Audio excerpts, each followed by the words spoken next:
Does stroke recovery stop after the first year?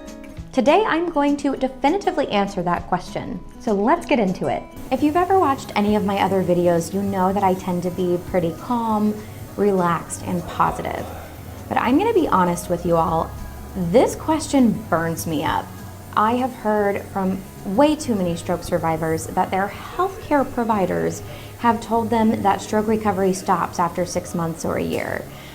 So I would like to go ahead and bluntly shut this down. The answer is no.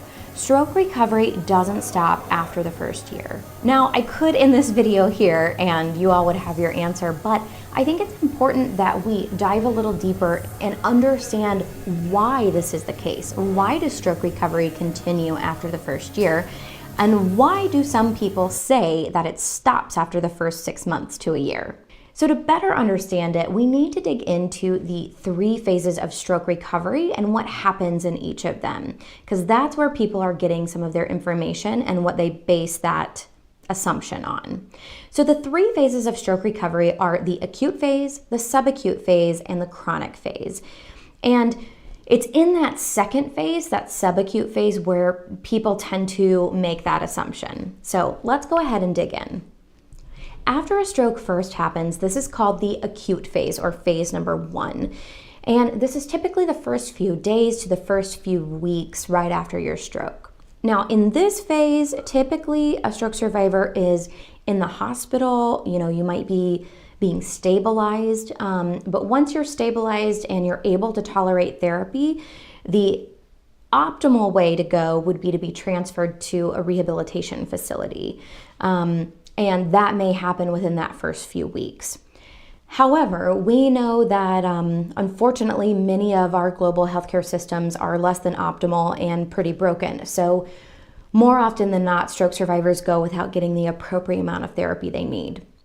After the acute phase, you move into the second phase, which is the subacute phase. Now, this typically takes place in the first 3 to 6 months following the stroke.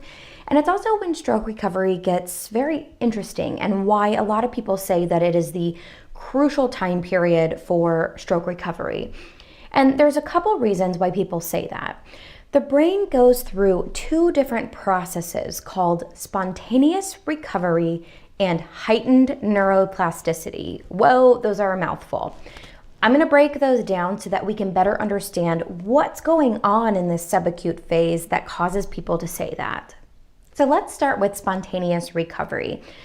It's kind of what it sounds like. It's when recovery takes place of certain abilities, maybe cognition, speech, or physical abilities that come back online without a lot of rehab process. It happens spontaneously.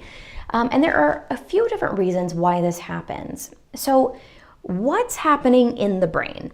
Well, the area of the brain that has been impacted by the stroke, where the brain cells have died, that is called the core. However, there is another area around the core where the brain cells have died, and it is called the penumbra, a very weird name. But the penumbra is made up of damaged brain cells that have been impacted by the stroke but didn't necessarily die as a result. So what's going on here in the penumbra is that as inflammation starts to go down in the brain, as blood flow is bringing oxygen back to that damaged area of the brain, some of those damaged brain cells come back online. And that's when you see some of that spontaneous recovery. You may want to think about it like this. Picture that there's a big storm going on outside your house, and all of a sudden the electricity goes off. And after the electricity goes off, the lineman, the electrician, has to go out to the power line and fix the damage that's causing the power outage. Well, when the electrician finishes that, the light and the power comes back on in your home. So the storm, which is causing the power outage, is like the stroke. The electrician and fixing that power outage is like the penumbra and the damaged cells coming back online. The lights coming back on is like that spontaneous recovery. So someone might experience a quick return of some of their functions in the first 3 to 6 months because of that spontaneous recovery.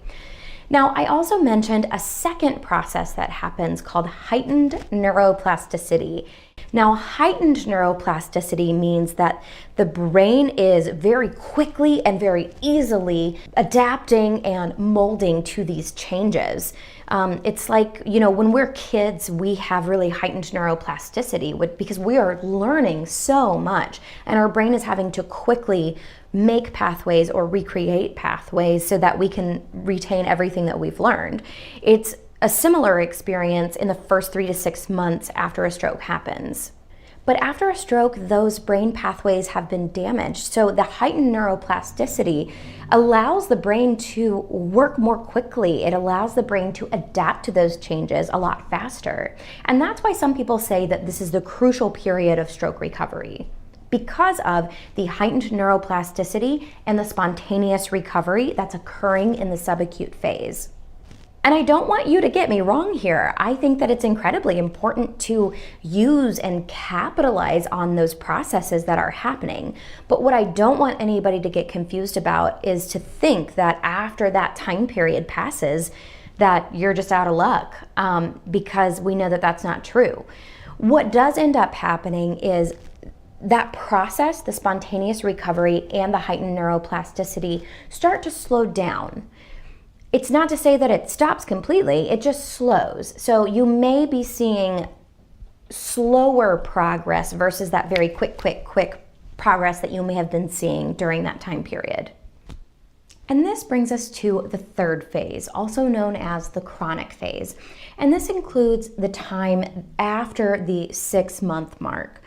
But the chronic phase also encompasses any time after that, 1 year, 5 years, 20 years, doesn't matter, it's all considered part of that chronic phase.